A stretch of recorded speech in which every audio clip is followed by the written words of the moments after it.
देखिए, जो खेती है हमारी, पिछले 1960 के बाद जब हरित क्रांति आई, उसके पहले हम लोग खेती करते थे। 1960 के बाद हरित क्रांति के में जो कार्यक्रम थे वो जरूरी थे, क्योंकि खाद्यान्न का उत्पादन बहुत कम था और मरता क्या न करता। जब आदमी भूख से तड़प रहा होता है तो कई बार ऐसे आपको इतिहास में मिलेंगे कि उड़ीसा में लोगों ने अपने बच्चों को मार के खा लिया। होता है कि जब मजबूरी में इंसान कुछ भी करता, जब भूख लगी होती है तो कुछ भी। तो वही हालात थे देश की आज़ादी के बाद कि देश में खाद्यान्न कम था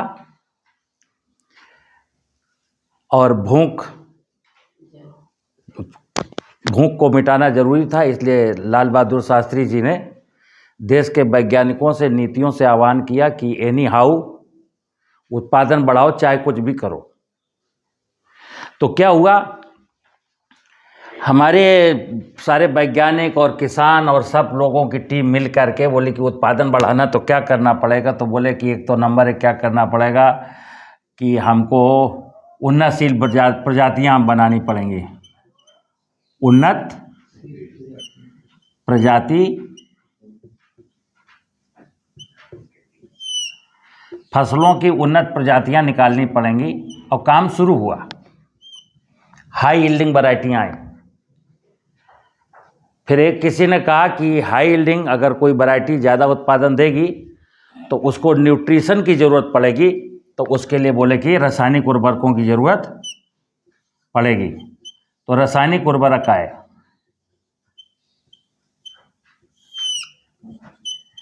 शुरुआत में किसान नहीं डालता था, लेकिन उसको प्रेस किया गया ज़बरदस्ती, धोखे से। रात के अंधेले में उसके खेत में यूरिया डाली गई और 2-3 दिन बाद जब उसकी फसल अच्छी हुई तो बाद में डालने वाले ने कहा, देखो चाचा दिखाते हैं आपको क्या हुआ। तो बोले हमारी इतनी सी फसल इतनी अच्छी कैसे हो गई। तो हमने रात को यूरिया डाली थी, आप तो डालने दे नहीं रहे थे।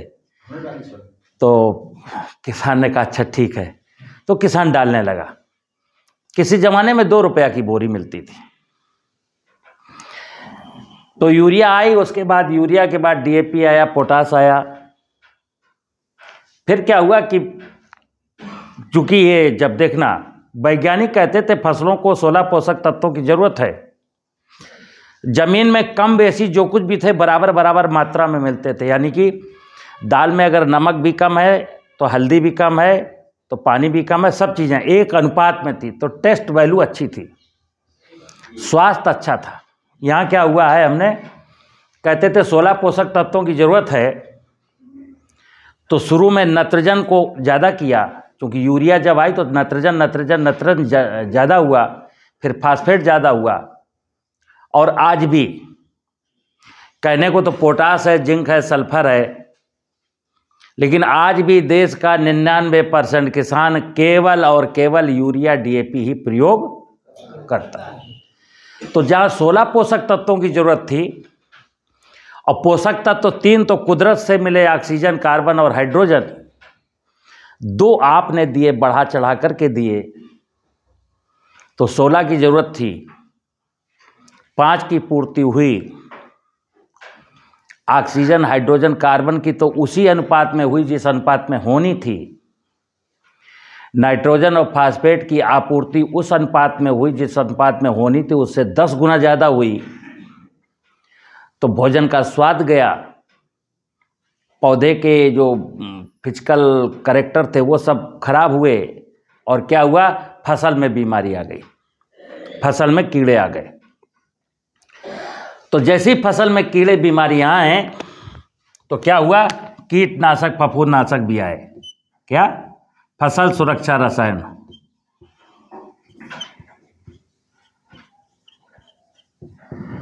फसल सुरक्षा रसायन आ गए।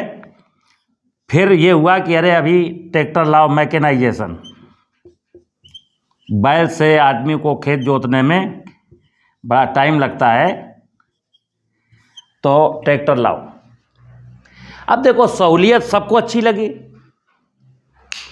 पहले सारे के सारे लोग पूरे साल का गोबर पांस काटते थे, बनाते थे, फिर गर्मियों में खेत में प्रेम से डालते थे। एक अभियान चलता था, बैल को नहलाते थे, धुलाते थे, खिलाते थे, पिलाते थे, बैलों की सेवा होती थी, ठीक है ना। जब ये उन्नतशील प्रजातियां या रासायनिक उर्वरक आए तो बोला अरे क्या करना है, तो गोबर की खाद से ध्यान भटक गया। क्या है, एक बोरी यूरिया लाएंगे, डाल देंगे, फसल बढ़ जाएगी, डीएपी डाल देंगे, हो जाएगा। बाइक उठाई, कट्टा रखा, डाल दिया। गोबर में कौन हाथ साने। तो साहब उन्नतशील प्रजातियां, रासायनिक उर्वरक, फसल सुरक्षा रसायन, मैकेनाइजेशन। उसके बाद क्या हुआ कि आपको याद होगा कि 50 के पहले मेरे देश में गेहूं की खेती नहीं होती थी। जब 52 में लरमा राजो बाहर से गेहूं आया, हमको खाने में अच्छा लगा तो लोगों ने बोया भी। जिनके पास तालाब था, जहाँ से नहर निकली थी, उन्होंने बोया। रोटी खाई, अच्छी थी, क्योंकि पहले हम बिजरा की रोटी खाते थे जो गले में चुभती थी।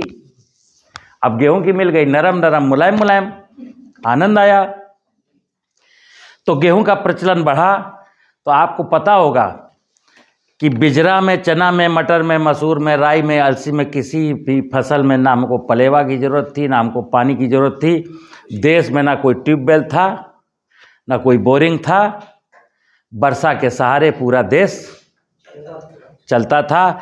अब जब गेहूं का एरिया बढ़ा, धान का एरिया बढ़ा, तो क्या हुआ, सिंचाई साधनों का विस्तार हुआ। क्या, सिंचाई साधन, यानी बोरिंगें हुई, नहरें निकली, डैम बने। अब देखिए आप, हमारा 1960 में देश का खाद्यान्न उत्पादन 60 मिलियन टन था। 1950 में तो 85 मिलियन टन था। और साहब 30 साल बीते, 30 वर्ष बीते, 1990 में हमारे देश का खाद्यान्न उत्पादन हो गया 190 मिलियन टन। 30 साल के सफर में हम खाद्यान्न उत्पादन के क्षेत्र में आत्मनिर्भर हो गए। अब हमको कहीं से खाद्यान्न मंगाने की जरूरत, आबादी भी बढ़ चुकी है, लेकिन अब हमें खाद्यान्न की जरूरत खूब पैदा होने लगा। लेकिन 1990 के बाद एक चीज और दिखाई दी।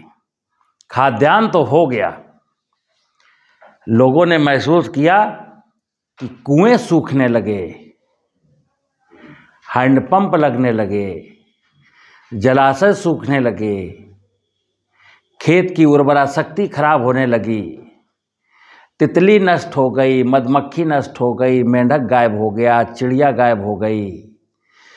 अस्पतालों में आदमी को बीमार होने पर जगह नहीं मिलने लगी।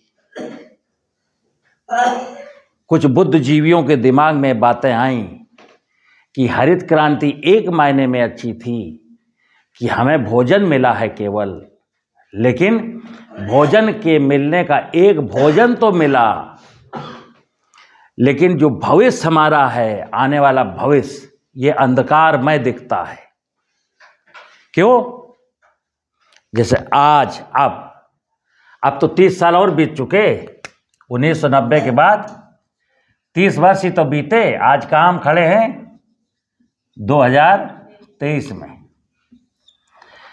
अब देखिए आप कि यहाँ जमीन की उर्वरा शक्ति, जमीन में ह्यूमस यहाँ 0.7% था 1960 के दशक में। पानी हमारा 40 फुट पर था। पानी, जंगल यहाँ पर 19% थे। आज भी 19% एरिया जंगलों से ढका हुआ था देश का।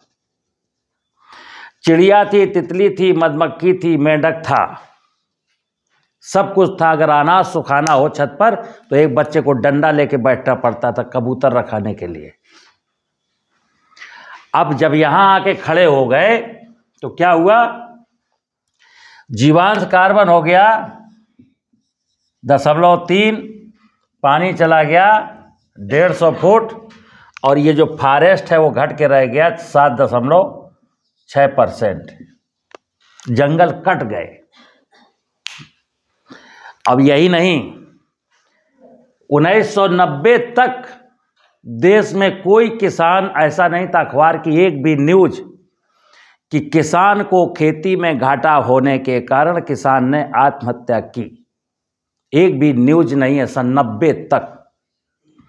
और आज ऐसी हजारों न्यूज हैं कि उड़ीसा में, कभी बुंदेलखंड में, कभी पूर्वांचल में, कभी बिहार में, रोजाना एक न्यूज कि किसान को खेती में घाटा होने के कारण उसने फांसी के फंदे पर झूल गया। सुनते हैं ना, हम ये देख रहे हैं पानी खत्म, आदमी मरने को तैयार है, किसान, यहां कोई किसान कर्जदार नहीं था देश का। 1960 के दशक में हर किसान के घर में 2-4 किलो चांदी और 10-20 तोला सोना था, गरीब से गरीब के पास भी था। यहां आत्महत्याएं होने लगी और सारा किसान कर्जदार हो गया। 70% किसान देश का कर्जदार है, बैंक का लोन है सबके ऊपर। यहां कोई किसान कर्जदार नहीं, ठीक है ना। तो आप सुनिए, तो इसलिए क्योंकि अब देखिए, अब हम लूट चुके, जितना बायोडाइवर्सिटी को, जितना प्राकृतिक संसाधनों को लूट सकते थे लूट लिया है। अब लूटने की गुंजाइश बची नहीं है भाई साहब। अब पानी को, धरती की उर्वरा शक्ति को अगर और लूटा ना, तो अब आपके हाथ में कुछ नहीं है। हम जितने दांव थे जुए में सब कुछ हार चुके हैं। अब द्रौपदी केवल हारना बाकी है। अब आपके पास क्या हारने के लिए, ठीक है ना। तो इसलिए प्राकृतिक खेती की ओर लौटना, नहीं लौटे तो आगे मौत खड़ी है, नहीं लौटे तो आगे मौत खड़ी है। हमारी नहीं खड़ी है तो मेरे बच्चे की खड़ी है, बस ध्यान रखना। तो वो वाला तो है नहीं कि अपनी तो ऐसे तैसे कट जाएगी, आपका क्या होगा जनाबे आली, कि मैंने कसम खाई है कि देख भाई बच्चा, हमारी तो कट गई, अब तू जान, तेरा काम जान। ऐसा नहीं है ना, आप कह सकते हो ऐसा? तो बस अगर आप ऐसा नहीं कर सकते हो, ऐसा नहीं सोचते हो, तो अब जो मैं बताने जा रहा हूं उस पर जरा गौर से सुनना। और खेती कोई कठिन विषय नहीं है। खेती का मूल मंत्र क्या है? ऊपर मैंने लिखा है, सर्वे भवन्तु सुखना सर्वे सन्तु निरामया। खेती दर्शन शास्त्र का विषय है, आध्यात्म का विषय है, और कहते हैं 3 देव रक्षा करें, ब्रह्मा विष्णु महेश। जब मैं ऐसे कई बार कहता हूं तो कुछ हमारे लोग फॉलोवर जो हैं यूट्यूब पर, वो कहते हैं सचान साहब तुम खेती पढ़ाते हो कि पंडित हो गए हो? तो हमने कहा नहीं भाई, दर्शन, आध्यात्म, खेती एक ही विषय है। और खेती के बारे में फिर कहूँगा, खेती शुद्ध रूप से दर्शन शास्त्र का विषय है, विज्ञान का विषय, अर्थशास्त्र का विषय नहीं है। अर्थशास्त्र कभी सर्वे भवन्तु सुखना सर्वे सन्तु निरामया की बात नहीं करता। अर्थशास्त्र कहता है शुद्ध लाभ, और ये सर्वे भवन्तु सुखना या दर्शन शास्त्र क्या कहता है? शुभ लाभ। हमको भी लाभ मिले और आपको भी लाभ मिले, सब लोग प्रेम से जिए और जीने दो, जियो और जीने दो की संस्कृति का नाम है कृषि। और विज्ञान कहता है ना जिएंगे और ना किसी को, यही तो हुआ है। बोलो, आज जो आपके सामने जो टेक्नोलॉजी है एग्रीकल्चर की, यही तो कह रही हैं।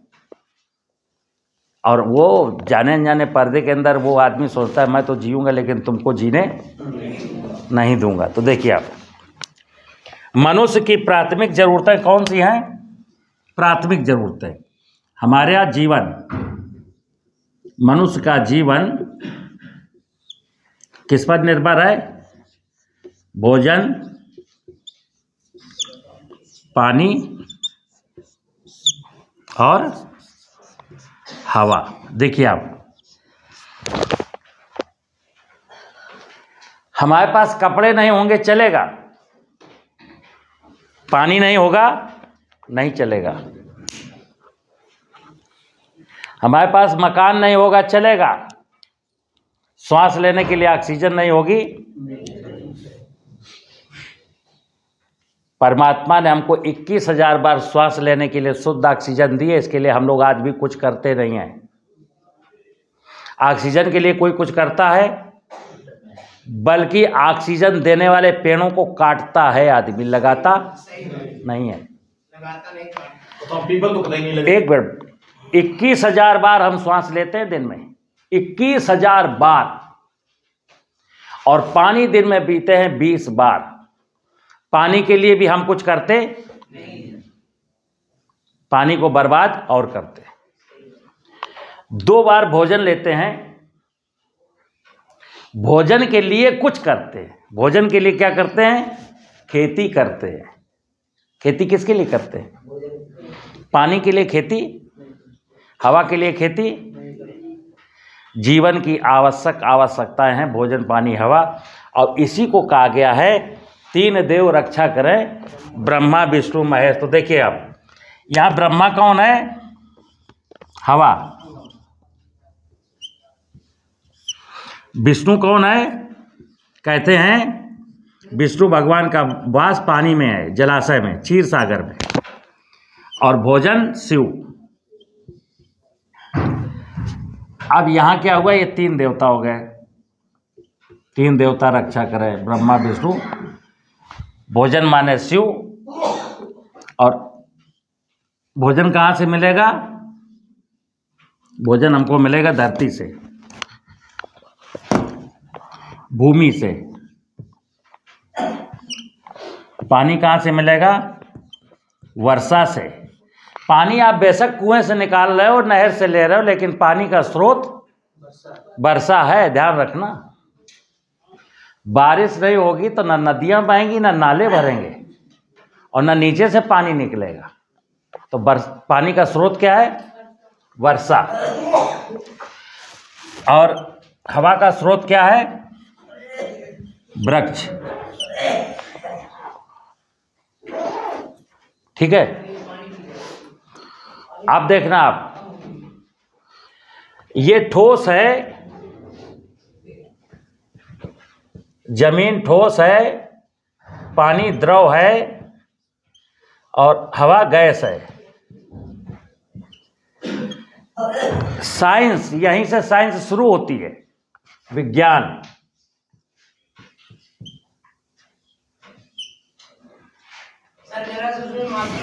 पानी में पाना है। देखो सुनो यार, रुक तो जाओ, रुक तो जाओ, कोई बात नहीं। देखो सुनो मित्र, इसी बात का अफसोस है कि हम लोग क्रिटिसाइज बहुत करते हैं। आप अब उद्देश्य अगर समझ रहे हो तो आगे बढ़ो। अगर मात्राओं में चलोगे तो हम मात्राएं तो लगा रहे हैं साले को, जब से पैदा हुए हम समझ नहीं पाए कुछ, हम कामा और मात्रा में ही फंसे रह गए। चलिए, ये कृषि है, ये जीवन था, देवता थे, और कृषि है। ये क्या? कृषि जब करेंगे, हम आज जो करने वाले हैं, हम भूमि की, वर्षा की और वृक्ष की बात करेंगे। विज्ञान धरती, ठोस, द्रव। इस दुनिया में जितना ठोस है वो सब धरती है, जितना द्रव है वो सब पानी है, और जितनी गैस है वो सब हवा है। विज्ञान ने ठोस, द्रव, गैस के फिजिकल कैरेक्टर को, जब भौतिक गुणों का अध्ययन करते हैं तो फिजिक्स विषय बनता है। इनके जब रासायनिक गुणों का अध्ययन करते हैं तो केमिस्ट्री विषय बनता है। ठीक है ना? अब देखना, धरती, पानी, हवा के बिगड़ने, इनमें से एक के थोड़ा सा भी बिगड़ने से इतिहास बिगड़ता है, और इन्हीं से हमारा भूगोल बनता है। तो संसार का जितना भी विषय है 3 बातों पर निर्भर करता है। हमारा जीवन, हमारी खुशियाँ, हमारा ज्ञान, हमारा विज्ञान केवल 3 बातों पर निर्भर करता है कि हम जहाँ रहते हैं वहाँ की धरती कैसी है, वहाँ पर पानी कितना है, वहाँ की आबो हवा, बस। छित जल पावक गगन समीरा पंच तत्व मिल बना शरीरा। तो यहाँ क्या है, धरती, पानी, हवा, आकाश और अग्नि, सूरज।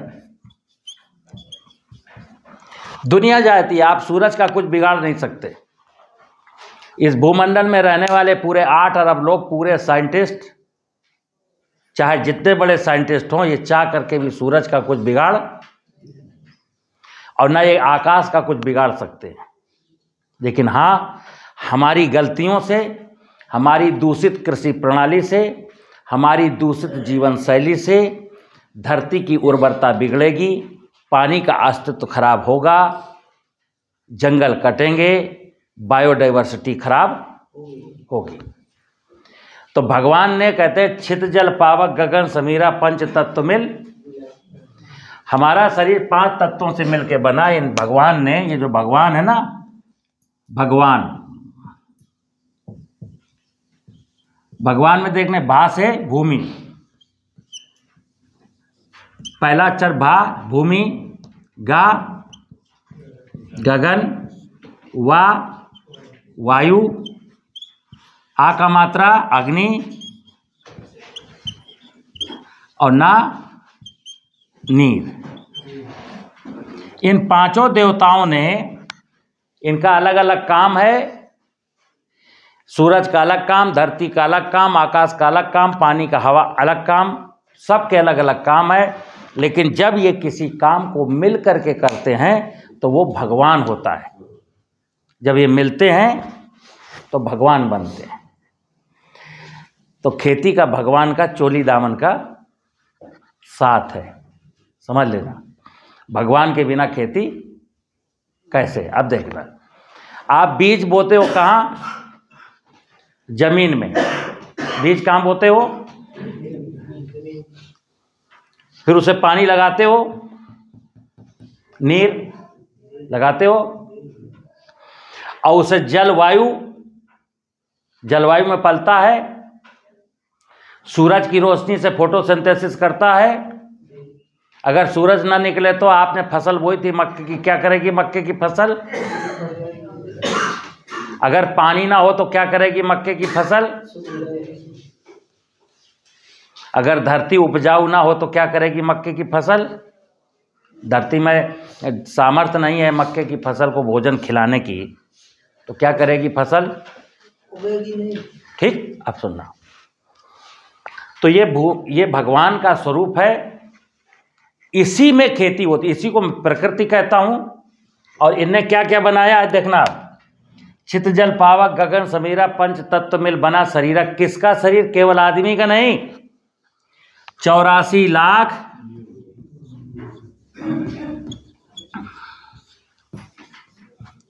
लाख योनियों का, जिसमें आप भी हैं, आप भी उसी में से हैं।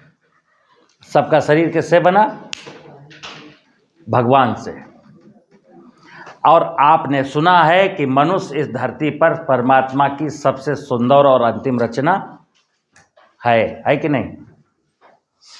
हम मनुष्य हैं, हम इस धरती पर परमात्मा की सबसे सुंदर रचना है। तो हमको करना क्या है? देखना, हमको तो सबकी ज़रूरत है ना। धरती पर बीज बोएंगे, पानी से सिंचाई करेंगे, सूरज की रोशनी से वो फोटोसिंथेसिस करेगा, तितली उसमें पॉलिनेशन करेगी, मेंढक ये करेगा, चिड़ियाँ कीटों पर नियंत्रण करेंगी। खेती क्या तुम समझते हो कि तुम करते हो? आप तो मैनेजमेंट करते हो। क्या? आप तो मैनेजर केवल हो। तो मैनेजर ही रहो, मालिक भगवान को ही रहने दो। लेकिन अभी क्या हुआ? अभी इस पूरी खेती के मालिक बन गए वैज्ञानिक और उद्योगपति, बस। और आपने इनको मालिक बन जाने दिया कि तुम ही मेरे माई बाप हो। तो क्या हुआ? भगवान की व्यवस्था को हमने इग्नोर किया। क्या हुआ? भूमि में जो भूमि है हमारी उसमें 1% ह्यूमस होना चाहिए था। ये भूमि जो तत्व है इसमें 1% क्या होना चाहिए था? ह्यूमस, जिसको हम जीवांश कार्बन आज की भाषा में लोग कहते हैं। और आपकी ज़मीन में मिट्टी की जांच कराए है कितना? 0.3%। कहो हाँ कि ना? मिट्टी की जांच किसी को तो मिला होगा ना कार्ड का भी? 0.3% ह्यूमस बचा। माँ की कोख में केवल 1% ह्यूमस होना चाहिए था और यहाँ 0.3% बचा। अब देखना, नीर जलाशय, गांव में 5% जलाशय हुआ करते थे जिसमें का पानी भी आप पीते थे, नहाते भी थे। आज वो जलाशय 0.9% बचे हैं, कब्जे हो गए। और उनमें जो पानी बचा है, अगर मैं 1000 रुपये किसी को दूं कि इस पानी में नहा लो तो नहाएगा नहीं। ठीक है ना? अब जो कुआं है जहां 40 फुट, ये तो हुआ सतही जल का कहानी। अब चलो भूगर्भ जल पर। तो जमीन के नीचे जो पानी हमारा 40 फुट पर हुआ करता था वो पहुंच गया 150 फुट। और खेत में आपके ना तो तितली है, ना मधुमक्खी है, ना मेंढक है, ना केंचुआ है, ना चिड़िया कहीं दिखती है। अब जो एक आपके साथ जो धंधा करने वाले लोग हैं ना, उनको बड़ा मजा आ रहा है। कहाँ जाओगे? बिना उर्वरक के तो खेती हो नहीं पाएगी। हमसे फर्टिलाइजर तो लेना पड़ेगा, नहीं तुम्हारा गेहूं बढ़ेगा ही नहीं। हमसे दवाई तो लेनी पड़ेगी, नहीं तुम्हारा टमाटर ऐसे पैदा होगा ही नहीं। हमसे खरपतवार नाशी तो लेना ही पड़ेगा, क्योंकि तुमने गाय बैल भैंस सब छोड़ दिया। पहले तो खरपतवारों को उखाड़ उखाड़ के गैया भैंसिया को खिलाते थे, खरपतवार की समस्या से मुक्ति पाते थे। अब तुम्हारे पास गैया भैंसिया है नहीं तो विडिसाइड डालोगे और फिर आपकी लागत बहुत ज़्यादा बढ़ जाएगी। उत्पादन बढ़ना नहीं है, बाजार में रेट का कोई ठिकाना नहीं है। और आपको बच्चे को पढ़ाना है, बिटिया की शादी करनी है, तो क्या हुआ? जो 1960-40 की दशक में जो 2 किलो 3 किलो चांदी और 10-20 तोला सोना था, वो धीरे धीरे धीरे धीरे मेरी ज़िंदगी से बिकते बिकते बिकते बिकते सब बिक गया। और आज की तारीख में किसान के पास 70,000, 80,000, 50,000 का कर्जा ऊपर से हो गया। तो हमारे देश के प्रधानमंत्री आदरणीय मोदी जी ने आज के 5 साल पहले लाल किले की प्राचीर से एक आह्वान किया था कि अब हम अपने देश की ज़मीन को, उनकी चिंता किस पर है? धरती माता की। वो एक पहले ऐसे व्यक्ति हैं राजनीति में जिन्होंने धरती की चिंता की है कि अब हम अपनी धरती माता को, अब हम अपनी धरती माँ को और अधिक खराब नहीं होने। तो सुनिए, प्राकृतिक खेती का मतलब पहला सूत्र है कि अब हमें धरती माता के वैभव को ठीक करना है। अगर धरती माँ के वैभव को जो किसान नहीं सुधारना चाहेगा या धरती माँ को इग्नोर करता रहेगा, उसकी तरफ निगाह नहीं डालेगा, तो आज नहीं तो कल एक दिन उस व्यक्ति को आत्महत्या करनी पड़ेगी। पक्का बता रहा हूं। और सब लोग मिल के चाहेंगे तो ये देश की आने वाली पीढ़ियों का भविष्य उज्जवल होगा। नीतियों को भी चाहिए, वैज्ञानिकों को भी चाहिए, किसानों को भी चाहिए कि सब लोग मिल करके धरती माँ के वैभव को ठीक करने की दिशा में 2-3 साल लग जाएं मेहनत के साथ। और अगर ये कर पाने में हम असमर्थ रहे तो हमारे सामने जो है ना, जो समस्याएं हैं वो मुंह बाए खड़ी हुई हैं।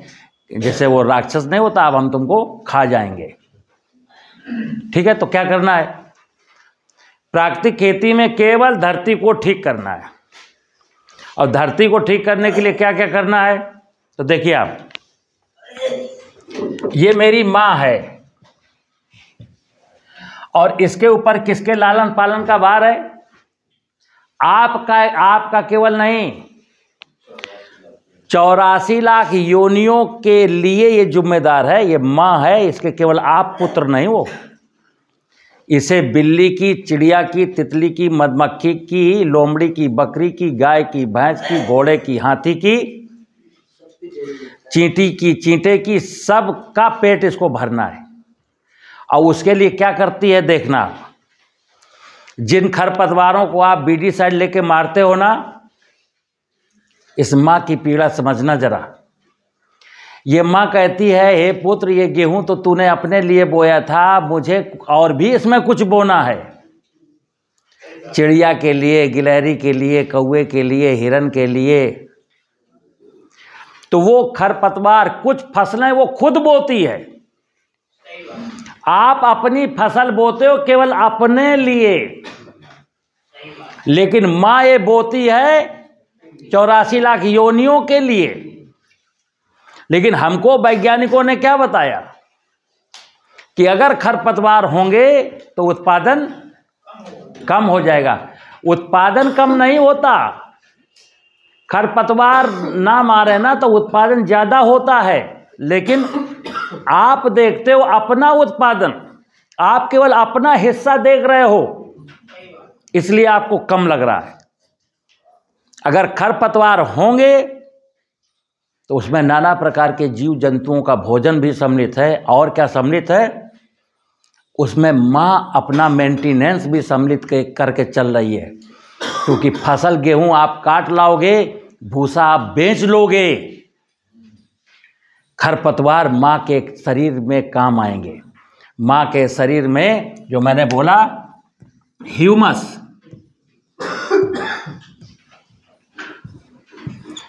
बनता है कार्बनिक पदार्थ से। तो माँ ने अपने लिए कार्बनिक पदार्थ बोया है। बरसात में आप फसल ना भी बोएं, बारिश के दिनों में आप अपने खेत में हल बैल बीज कुछ मत ले जाएं, फिर भी एक खेत में 15, 20, 25 प्रकार के खरपतवार उगते हैं और आपकी कमर के बराबर हो जाते हैं। वो माँ ने किसके लिए बोए? आपने तो फसल नहीं बोई,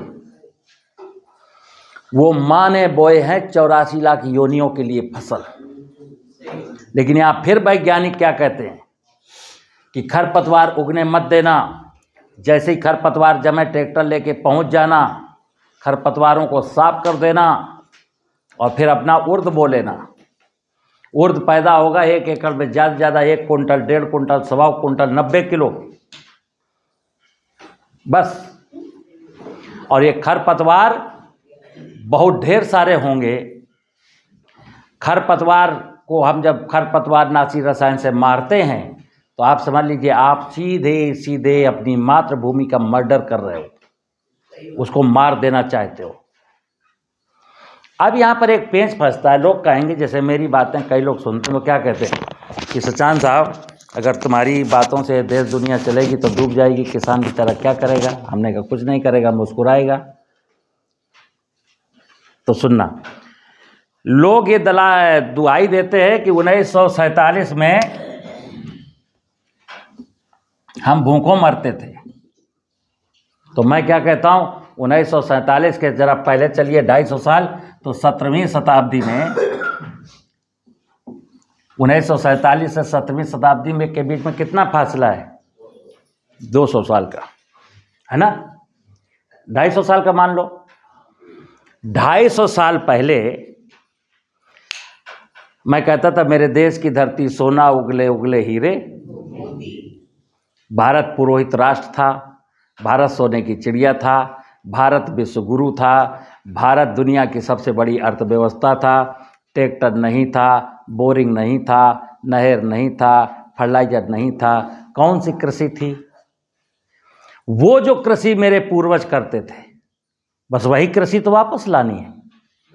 राम की चिड़ैया, राम का खेत खाओ चिड़ैया, दाने दाने पर लिखा है क्यों? अब आए, जैसे मैंने कहा धरती माता सबके लिए उगाती है, और हमने क्या माना, हमको क्या दिमाग में भर दिया गया, नहीं ये खेत तुम्हारा है, फसल तुम्हारी है और इस पर किसी का अधिकार नहीं। तो खरपतवार को मार दो, कीड़ा को मार दो, बीमारी को मार दो, 84 लाख योनियों के सारे जीव जंतुओं को मार दो, बस ये काली खोपड़ी संसार में रहेगी और कोई नहीं रहेगा। ऐसा संभव है? 84 लाख योनियों के जीव जंतु यहाँ नहीं रहेंगे तो रहोगे आप भी नहीं, ये ध्यान रखना। धीरे धीरे हम तो अपनी मौत का इंतजाम खुद कर रहे हैं।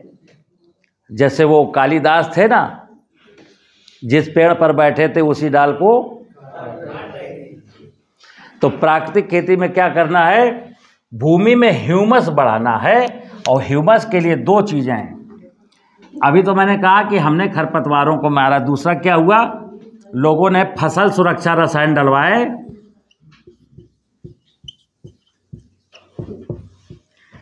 जमीन को क्या कहते हैं, माँ का मतलब है जिंदा है, तभी तो माँ है।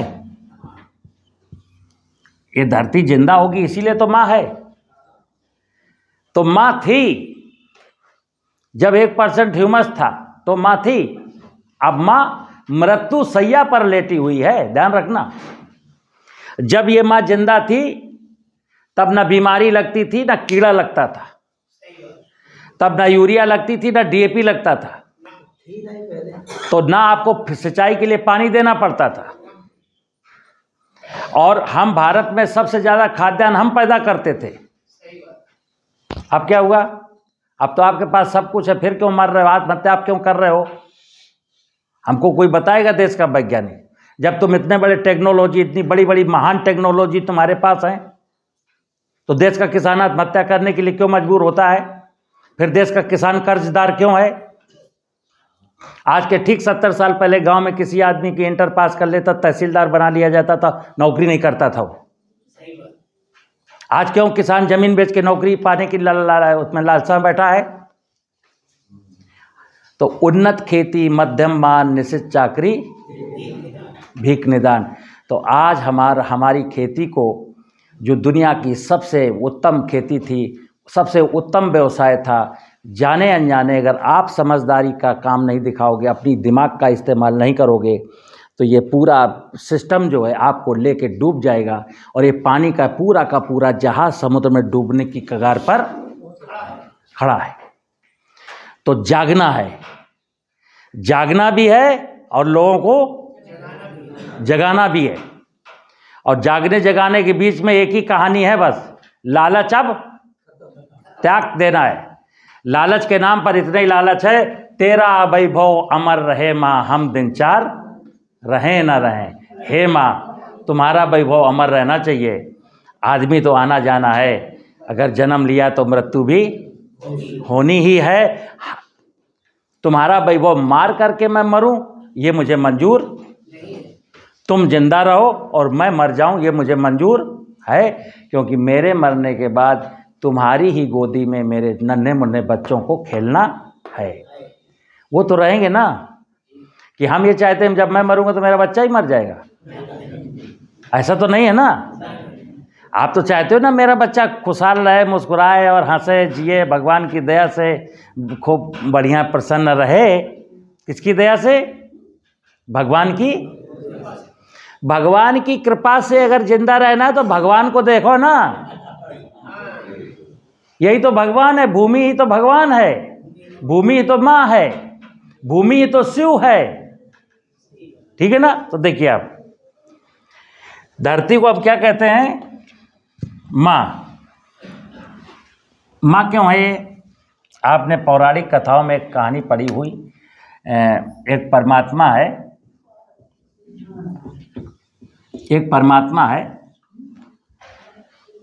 ठीक है ना। परमात्मा के बाद जो अजन्मा है, जिसको आज तक किसी ने देखा नहीं है, बस ये सब लोग जानते हैं वो है, और उसी का पूरा खेल है, बिना उसके कोई पत्ता हिलता नहीं है। लेकिन उसकी व्यवस्था का कारोबार कैसे चलता है देखिए आप, उसके नीचे दो शक्तियां हैं प्रमुख। एक को कहते हैं सदाशिव, एक को कहते हैं आदि शक्ति दुर्गा।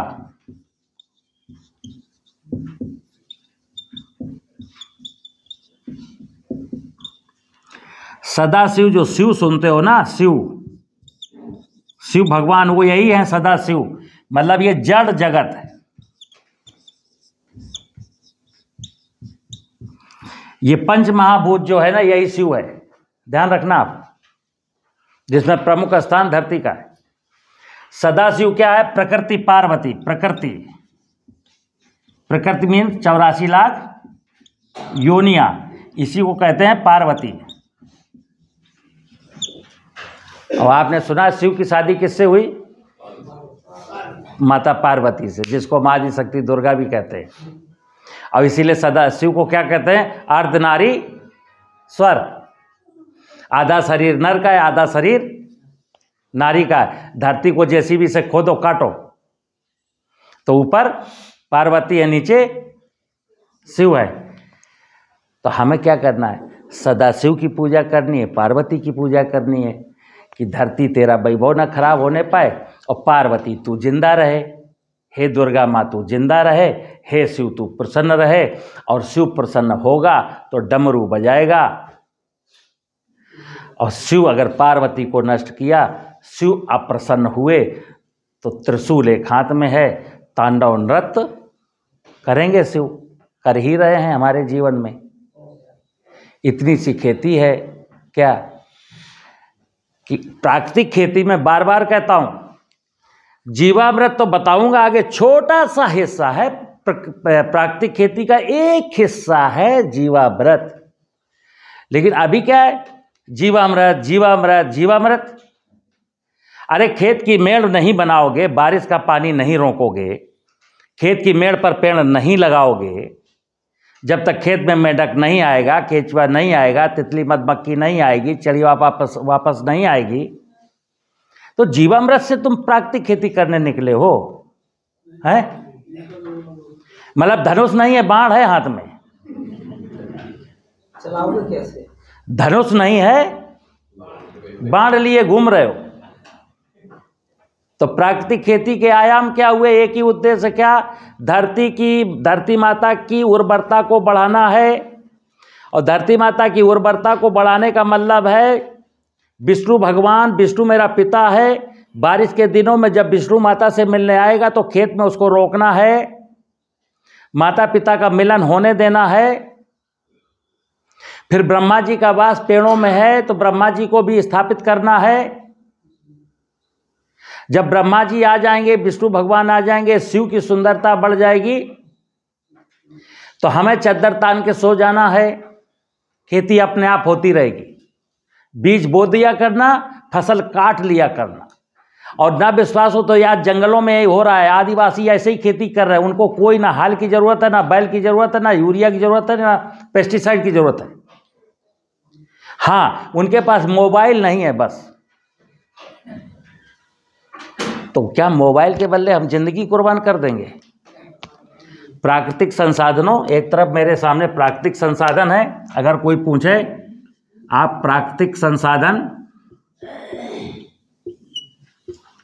संसाधनों से मोहब्बत करेंगे कि भौतिक संसाधनों से?